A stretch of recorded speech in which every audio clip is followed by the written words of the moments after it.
अस्सलाम वालेकुम students, biology class 10th। आज हम स्टार्ट करेंगे चैप्टर नंबर 1 डाइजेस्टिव सिस्टम। तमाम लिविंग ऑर्गेनिजम्स को ज़िंदा रहने के लिए और डिफरेंट एक्टिविटीज़ परफॉर्म करने के लिए एनर्जी की ज़रूरत होती है और वो एनर्जी आती है फूड से। फूड का हमें फूड जो हम खाते हैं फिर उसका डाइजेस्ट होना और हमारे बॉडी का हिस्सा बनना, उससे हमें एनर्जी मिलना, ये सारा प्रोसेस कहलाता है डाइजेस्टिव सिस्टम। और इस चैप्टर में हम डाइजेस्टिव सिस्टम को डिटेल से स्टडी करेंगे।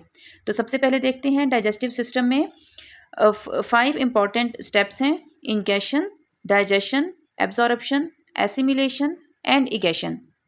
फर्स्ट ऑफ ऑल इंगेशन क्या है? खाना खाने को, टेकिंग इन ऑफ फूड को इंगेशन का नाम दिया जाता है। आप स्क्रीन पे देख सकते हैं, taking in of food is called ingestion. Taking in of food is called ingestion. Number next step है डाइजेशन। डाइजेशन क्या है? में हम फूड इनटेक करते हैं, खाना खाते हैं, तो उस फूड का, उन बाइट्स का छोटे छोटे पीसीस में कट डाउन होना, इसको कहते हैं डाइजेशन। उसके बाद नेक्स्ट स्टेप है एब्जॉर्प्शन। एब्जॉर्प्शन में ये होता है कि जो छोटे छोटे पीसीस होते हैं फूड के, जो कट हुए होते हैं, वो इंजाइम्स की हेल्प से, इंजाइम्स की सक्रीशंस की हेल्प से हमारे ब्लड में एब्जॉर्ब हो जाते हैं। इसको कहते हैं एब्जॉर्प्शन। नेक्स्ट स्टेप है एसिमिलेशन।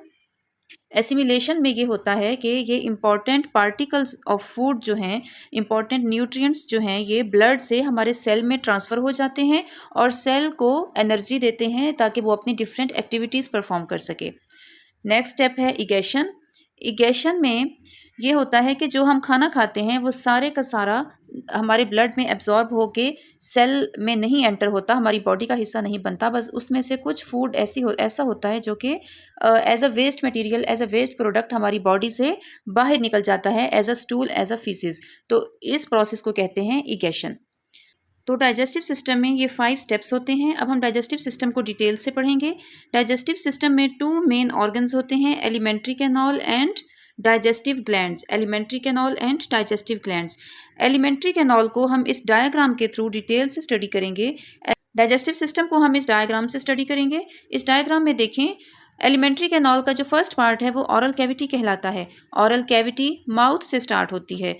माउथ जो है वो ओपनिंग ऑफ ऑरल कैविटी है। ऑरल कैविटी में tongue, teeth, upper and lower jaws include हैं। उसके बाद ये आप डायग्राम में देख सकते हैं, दिस इज ऑरल कैविटी, और ऑरल कैविटी के ऊपर यहाँ पर स्लाइवरी ग्लैंड्स हैं।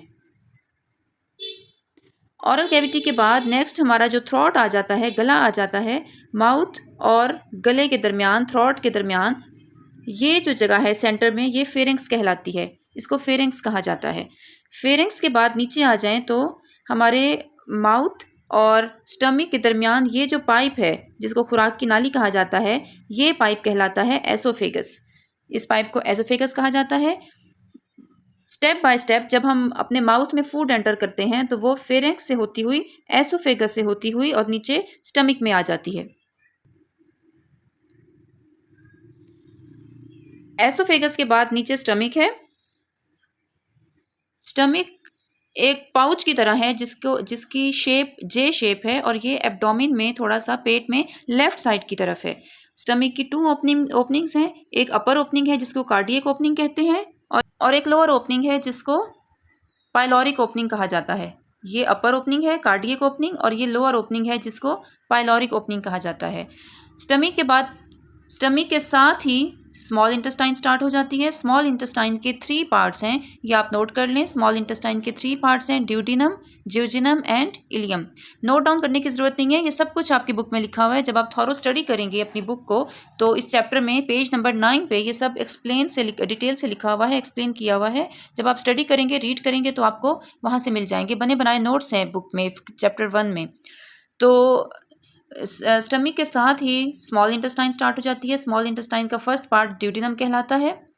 ड्यूडिनम में, अब आप पिक्चर में देख सकते हैं, ड्यूडिनम में गाल ब्लेडर, लिवर और पैंक्रियाज, इन तीनों की सक्रीशंस ड्यूडिनम में आती हैं।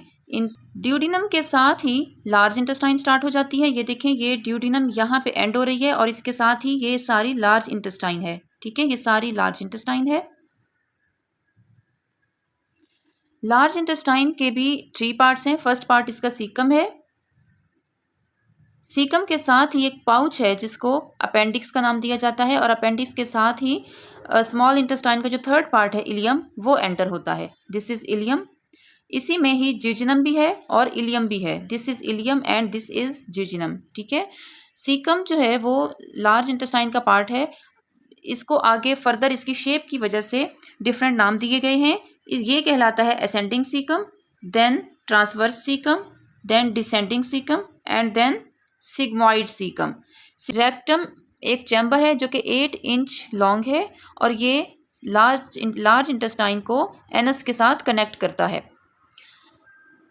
रेक्टम में फीसिस या हमारा जो वेस्ट प्रोडक्ट होता है, वेस्ट मटेरियल होता है, वो कुछ देर के लिए स्टोर रहता है। उसके बाद नेक्स्ट और लास्ट जो पार्ट है डाइजेस्टिव सिस्टम का, वो है anus. Anus 2 centimetre long canal है। ये एक चैम्बर है जो कि स्फिंक्टर मसल्स इसके आसपास हैं। It is surrounded by sphincter muscles, और स्फिंक्टर मसल्स जो हैं उनकी मूवमेंट से जो है उनकी मूवमेंट अलाउ करती है, कंट्रोल करती है कि किस टाइम हमने स्टूल पास आउट करना है, फीसिस को पास आउट करना है। तो वो उनका जो है स्टूल पे या फीसिस पे कंट्रोल होता है।